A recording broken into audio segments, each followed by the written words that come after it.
My name is Marlo, and I'm 46. I live with my son in a small house set back in the suburbs of Asheville, North Carolina, where the trees are thick and shady. I work as a nurse, a stressful but stable job, and after all these years of being a single mother, I think I've learned to live with solitude. I came home late that night from a long shift and had no energy to do anything but change into my pajamas and lie down. My son, there 19, was already in his room. Maybe he was studying or doing something else, I don't know. Ever since my husband Cullen left 8 years ago, it's been just the two of us. There's been no fighting, no infidelity. He's just faded away like morning dew in the sun. I don't blame him, I just regret it. They was 11 then, and I was struggling to be both father and mother. I chose to stay with me, and from there we built our own world, quiet, simple, but close. I was dozing off when there was a soft, very soft knock. I opened my eyes thinking I was dreaming, but then the sound rang out again. Mom, thy's voice, small and deep as if afraid of breaking something. I sat up, calling softly, can't sleep. The door was ajar. It stood there under the hallway, light shoulders, slumped eyes, not looking straight ahead. I just want to be close to you, it whispered. I patted the empty space beside the bed. Come in. It walked in like a shadow, lying on its side, facing the wall. I could feel something weighing on it, not studying or playing games too late, but an unnamed fatigue. Do you want to say something? I asked softly. It shook its head. No, just be here. That sentence made my heart clench. There was no longer the clingy boy he used to be. He was taller than me. His voice was deeper than his father's when he was the same age, but in that moment he seemed to have turned back into the child who used to lean his head on my shoulder when he had a stomach ache in the middle of the night. I reached out and gently stroked his hair. The old habit returned like an instinct. His eyes closed, his breathing slowed. The room became quiet, but in that silence there was something else, not fear nor wrong feelings, just too close. And when his hand gently touched mine under the blanket, for a moment I wanted to pull back, but I didn't, because I knew at that moment both he and I were just trying to find a place to lean on. We didn't say another word. Neither of us hugged each other, but in that dark room between our close breaths, something was growing silently, an emotion that I didn't dare name. A line began to blur, not because of intentionally crossing it, but because of being too close for too long. Tomorrow morning things might be back to normal, or they might not. But that night in the small house, covered in mist and autumn wind, I just lay still next to my son so that neither of us would feel alone. The next morning I woke up earlier than usual. I felt wetter down there than usual. They was still in the room. I heard the water running in the bathroom, then the door creaking open. When he walked into the kitchen, I was standing there flipping the first pancakes on a hot pan. I made the crispy-edged kind, fragrant with butter and cinnamon, his favorite since he was a kid. Hi, honey, are you hungry? I tried to keep my voice cheerful. Passing the pancakes across the table, he nodded and sat down, fork in hand, silently eating. The space between us was no longer the warm silence like before, but a different kind of silence. Something was lingering in both of our minds that neither of us wanted to touch. I pretended to scroll through my phone, avoiding his gaze, but when his hand brushed mine as he reached for the syrup, I felt myself freeze. For a split second I smiled and withdrew my hand as if nothing had happened. After breakfast we parted ways as usual. I cleaned up, he went to his room to study, but all day long I couldn't stop thinking about the way he looked at me that morning. Not the look of a boy, not the look of a man in love, but something in between, quiet, deep, hard to name. That afternoon Ava stopped by. She was the kind of woman who didn't need many words to make others listen quietly. She used to be a nurse in the same clinic as me, and now she runs a used bookstall on Main Street selling free tea and advice. We sat in the kitchen as usual with 2 cups of black tea and soft music playing from a tiny Bluetooth speaker. How's they're doing? She asked, sipping her tea. Still the same, quiet, studying. A lot. Stay up late, I replied, looking out the window. Avis was silent for a moment, then let out a soft breath. I saw him leaning his head on your shoulder the other day, sitting on the sofa. He looked cute, but it seemed a little long. I turned around a little stunned. She continued, her voice even. You know I don't judge, but I'm a mother. I had a son. There are things that no matter how close a mother and son are, you need to keep boundaries, especially when he's grown up. I was silent, not denying it, but I wasn't ready to agree. I just whispered, I know. Avis put her hand on mine. I know you love him. I know he's all you have left, but don't let him become too dependent on you, because if one day he needs to leave, you'll break down. The Words made me choke up that night. I said nothing to thy we had dinner and watched a movie as usual, but my gaze was different. I began to notice every little gesture, the way he tilted his head toward me when he laughed, the way his hand rested near mine on the chair, the way he quietly looked at me when he thought I wasn't looking, and I realized it wasn't just him who had changed. It was me too. That evening when they went upstairs, I sat alone in the kitchen, a glass of white wine in my hand. An old Carole King song played softly in the air, a melody that reminded me of a time when I was someone's wife, when I thought I would live a simple and fulfilling life. I missed Cullen, not in the sense of wanting him back, but in the sense of missing a part of me that was different. At that time I didn't know how the feeling of losing the center of someone's heart, a son or a husband, could make you feel. So vague. I remember the day Cullen said his last words, no tears, no drama. He stood on the porch, hands in his pockets, and said one short sentence. I don't feel anything anymore, Marlo, I'm sorry. Then he left. Everything that was left was mine, the shock, the house, the bills, and the son whose voice had just changed. Maybe from that day on, they and I began to build something different from the usual mother-son relationship, a connection too strong, too necessary, too familiar to notice that it was growing in unexpected directions. The next morning, I reminded that to call Cullen for an update on school. He was quiet for a moment, then said curt, Lee, I don't want to talk to him. He's still your father. I said softly, Cullen has a right to know you're okay. They looked at me, his eyes dark. He didn't care about you when you were sick, when the house leaked and Mom couldn't sleep because she couldn't afford to fix the heater, who was there for Mom, who picked you up from your bad dreams, not him. I was stunned. I knew he was angry with his father, but I had never seen him jealous of the past. That afternoon, as I was packing things in the garage, the phone rang. It was Leora, their's ex-girlfriend. I was surprised. She was polite, her voice soft. Miss Marlo, I just wanted to ask, is that okay? He hasn't texted me since we broke up. He hasn't responded to any of my letters. Texts. I'm a little worried. I took a breath. I didn't do anything wrong, Leora. It's just maybe your son isn't ready to let anyone in. He's an introvert, yeah, but I just have this feeling he doesn't want anyone else and except you. Leora's voice trailed off. That night, while I was cooking, they walked into the kitchen, leaned against the doorframe, hands in his pockets. You're talking to Leora, Mom.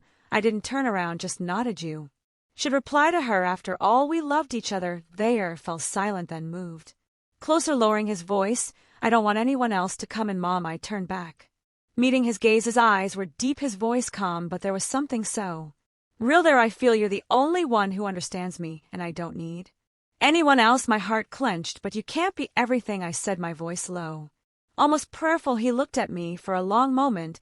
What if I don't want anyone but you? I didn't answer right away. In my heart, the question was like a small knife, not bleeding but stabbing deep. That night, as we sat watching the movie, I didn't feel as comfortable as before. The head resting on my shoulder was no longer carefree. The hand placed near mine on the chair was no longer random.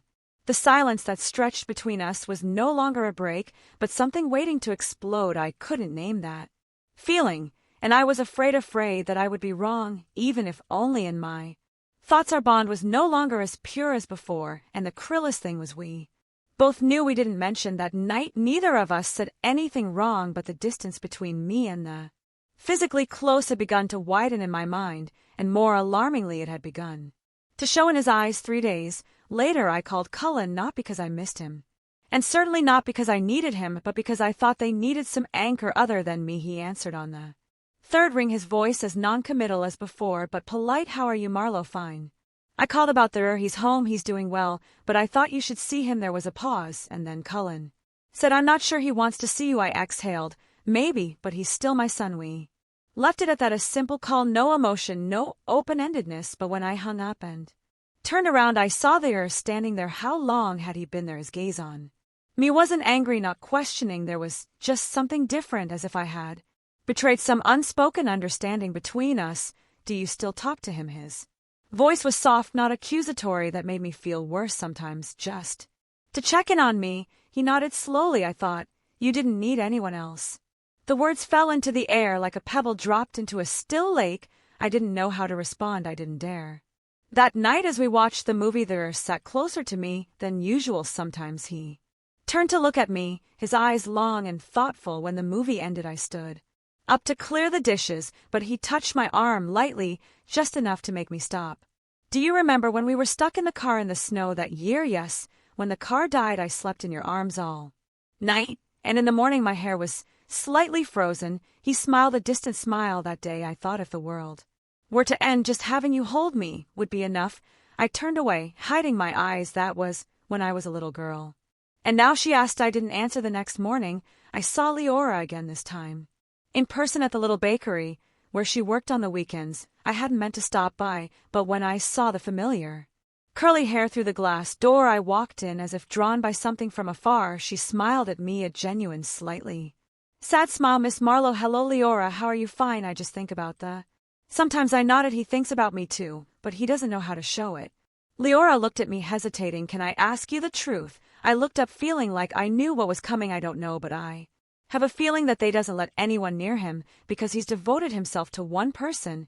And is that you? I stood there for a moment, stunned. The question, spoken by a 20-year-old girl in the midday sun, amid the smell of pastries and melted butter, rang like a bell in my chest. I left the bakery that day with my head spinning. Leora hadn't said anything wrong, nor had she made any accusations. She had just pointed out something I had avoided, that they had put me in a position where no one else could step in, and the scariest thing was I had let it happen that evening. As I was putting away books in the living room, I emerged from his room, holding a cup of tea. He sat down across from me, saying nothing. We were silent for a long moment before he asked softly, have you ever thought that if things had been different, would you have been happier? I looked up, trying to understand. You mean if you hadn't gotten divorced? They shook his head. No, I mean if you hadn't been alone, if you had someone besides me. I put down the book and looked into his eyes. I've never felt like you were a burden, son, but do you see me as a support? He asked without blinking.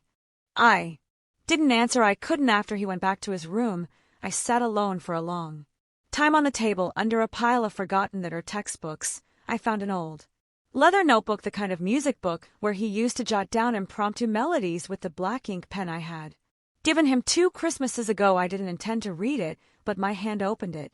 As if the answer I was avoiding was there. There was a song, unfinished, called The One Who Always Remains. The melody was simple, a few notes scattered, but the lyrics made me freeze. You are the first crack, the palm that held me when everything fell apart. You are not a lover, not a mother, not anything I can call by name. You are the place I cannot leave, but I dare not stay forever. I closed the book. My heart was pounding. The feeling wasn't terror, but recognition. There no longer looked at me with the eyes of a child, and I no longer had the innocence of a mother around him. We had lived so long in a world of just the two of us, where everything was compressed emotions, loneliness, the desire to be heard, that neither of us knew where the boundaries were anymore. That night as I got into bed, I heard a soft knock. Come in, I said without asking. The door opened, and Dear walked in. His eyes were no longer hesitant, but there was no imposition. There was only one thing, honesty. I can't sleep, he said. I nodded. I know. He sat down on the edge of the bed, his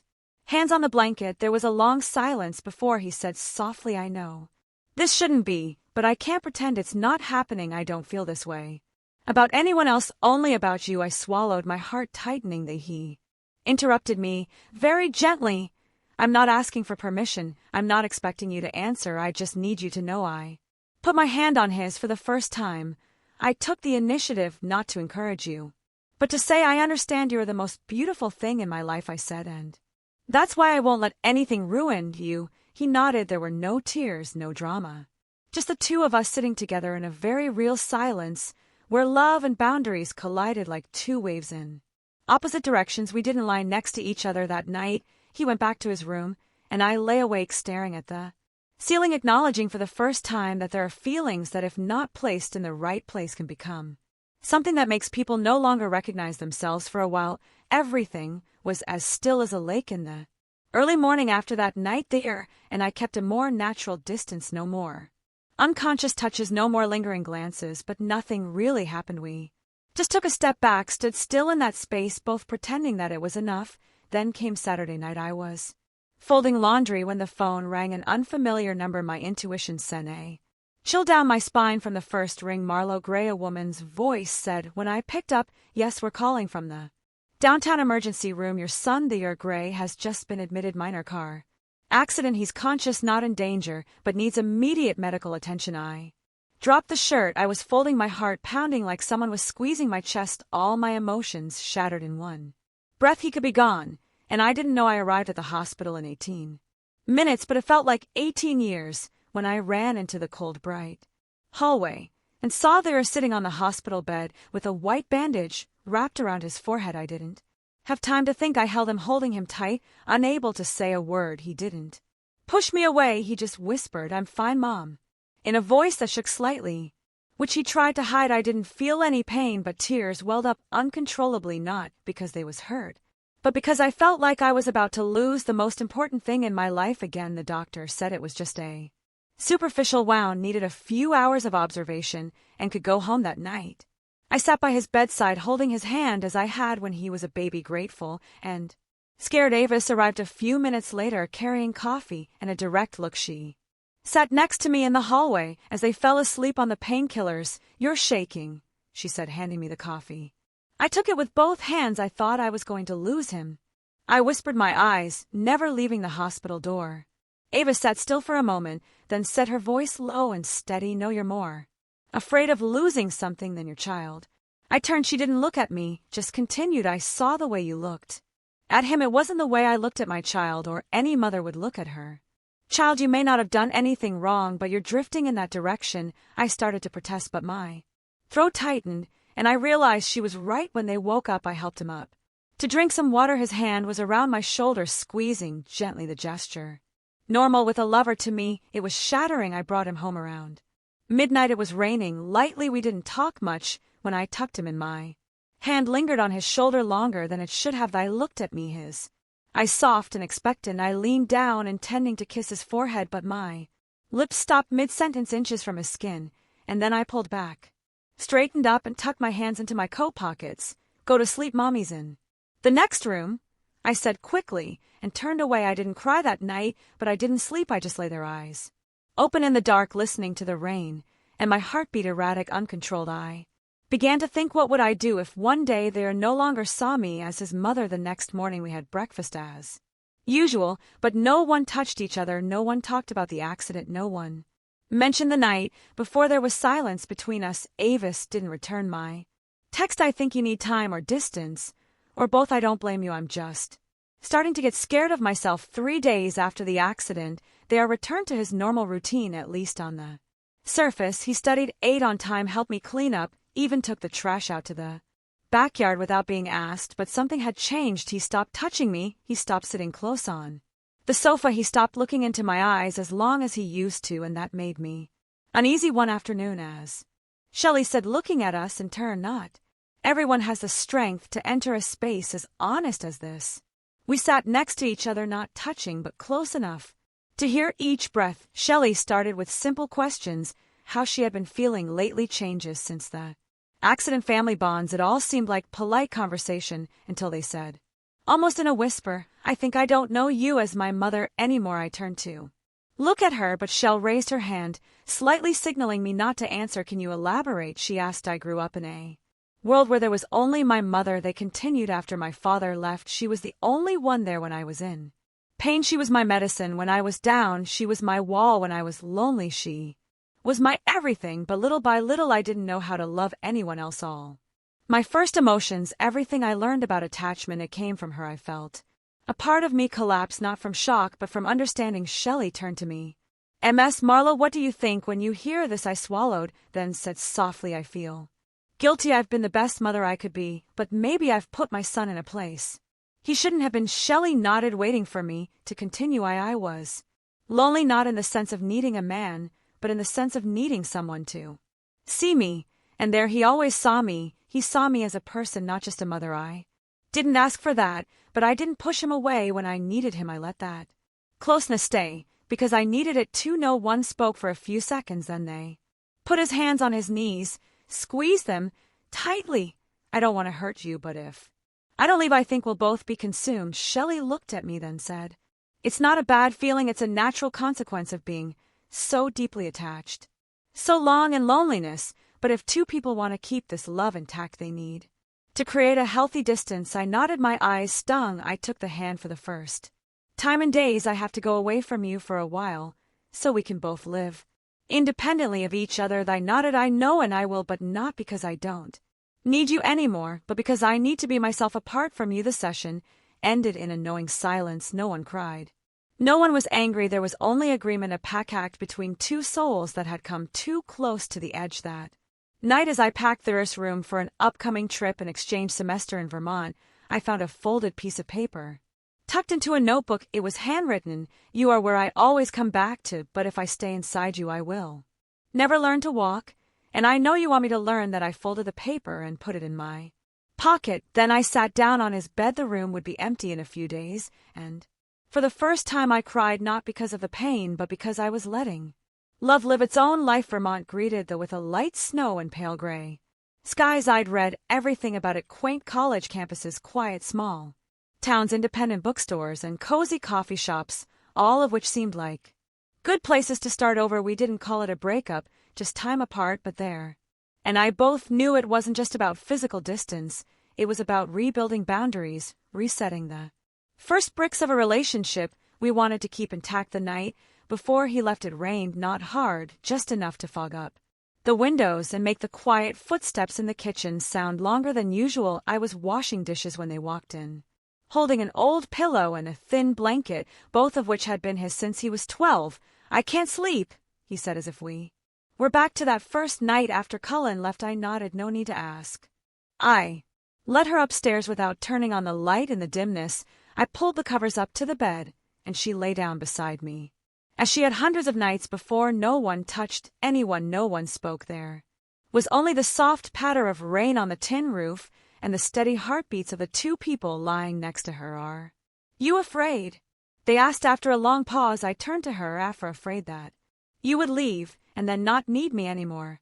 The question was not reproachful, just honest sadness. I answered slowly, no, I am afraid that you will stay and then not be able to need anyone but me. Another long silence. Then she said so softly that I almost missed her, you are the first person I have ever loved, but I don't want that love to make you lonelier. I couldn't hold it in any longer. I reached out and touched her hair, not as a mother, not as a woman, but as a person saying goodbye to a part of her soul. You are the most beautiful thing in my life, but I don't want you to be the thing that makes me forget who I am. The next morning I drove there to the airport. The flight was at 6:25. It was still dark. The street lights reflected off the windshield like streaks of light drifting across it. We didn't talk much. Occasionally I saw her glance at me through the rearview mirror. As for me, I just stared straight ahead. When I stopped in front of the domestic terminal, the ear unbuckled his seat, felt his hand still in his lap as if he didn't want to open the door.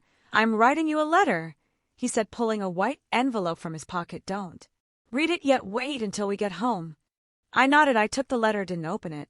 Just squeezed his hand tightly. Go, I said, trying to keep my voice from shaking. Find the part of me that I lost when I was with you for so long. She nodded. There were no tears, but as she turned to leave, I saw her shoulders shake slightly. I sat in the car for a long time after she got in. Didn't start the car, didn't cry, just opened the envelope, pulled out the letter. Even though she told me to, the letter was handwritten in blue ink, the words slanted like her mom. I used to think that love was about possessing, holding on, not letting go, but from you I learned that love is knowing when to step back, knowing where the boundaries are to protect what is sacred. You're not just a mom, you're the only person who's ever seen me, really seen me when I was nothing.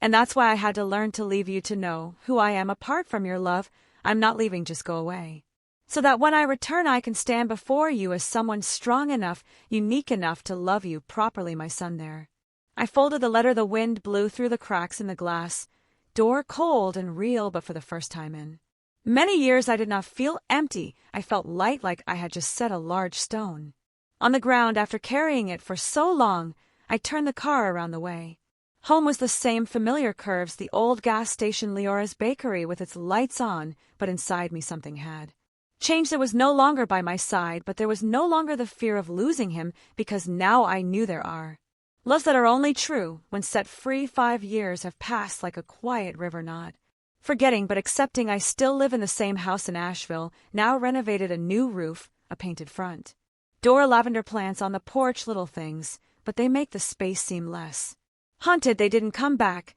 He visited on holidays, calling regularly, sending Pictures of trips, classes, a new girlfriend, a redhead named Juna, humanities major who played guitar, and like to be quiet like him. I never pressed too hard. I learned that some things should be told when people are ready. That morning, like every Friday, I made coffee and sat on the front porch. Reading. The sky was calm, birds chirped in the distance, leaves rustled when I went out to get the mail. There was an ivory envelope, no postmark. Someone had left it in the mailbox, the familiar handwriting. I sat down on the wooden chair, put the coffee cup aside, and opened the letter. Mom, today is exactly 5 years since the morning you saw me off at the airport. I remember it clearly. You were wearing a gray coat, no makeup, but your eyes were as bright as the time I learned to walk without falling. I am not writing this letter to remind you of what happened. I am writing to tell you about everything that has grown since then. You once said that true love is loving enough, knowing when to step back. Over the past 5 years, I have understood the meaning of that more than any lesson in school. No one but you has given me a love strong enough to make me want to step away from it, and gentle enough to make me want to come back when I am strong enough. I used to think that I loved you in the wrong way, but I understand now it is not wrong, but the lack of a model to name the feeling. You and I were so close. The lines blurred, but that love put back in place saved us both. Now I love someone, and I don't feel like I'm betraying you. On the contrary, I'm doing what you did for me, patient, faithful, not abandoning. June knows everything, not in detail, but enough to understand. She doesn't leave. She says, I know you love me because you learned how to love from your mother. Mom, I've never blamed you. If anything, it's only myself for holding on to you so tightly, but I think I had to go through it to grow up. I'm getting married, small, no parties, but I want you to come, not just as a mother, but as the first person to teach me how to love with limits. Your son. There. I put the letter down, my hand tightening around my coffee cup. The sun was higher now, casting a warm yellow glow down the steps. I didn't cry. There was no need. There was a light silence in my heart, no longer a burden, but a space. Everything that had happened was still there, not erased, not denied, but it was folded, placed in the drawer of memory like an old handkerchief, once soaked with tears, but now dry. I got up, went into the house, opened a drawer, and took out the old wooden box. In it were all the letters there had ever written to me, from the Mother's Day card in crooked handwriting when he was 8 to the note he had left when he left for Vermont. I placed the latest letter in there neatly, then I called him. The call lasted only a few minutes. I didn't say anything grand, just, Mommy's coming, and I'm so proud of you. They didn't answer right away. I heard her breathing on the other end of the line, steady, no longer shaking. Thank you, Mom, she said, for everything, and for knowing when to stop. That night I sat on the porch again. The moon was high, the wind was gentle. On the table next to me was an old photo album, a picture of a 4-year-old, 3-year, hugging me around the neck, in his gray coat, his face smeared with whipped cream, smiling brightly. I stared at the photo for a long time. Then I said softly to myself, we held on to that good thing, even if we had to learn to let go. If you stayed until the end of this story, I thank you from the bottom of my heart. Not everyone is willing to listen to a journey that is not easy to name, not easy to judge, but you stayed quietly, gently, the way people sit together on a late afternoon, saying nothing, simply being present. My story is not perfect. It has gone through quiet and painful turns, but it is the fact that it is being told and heard that makes it lighter. Thank you for not leaving. Thank you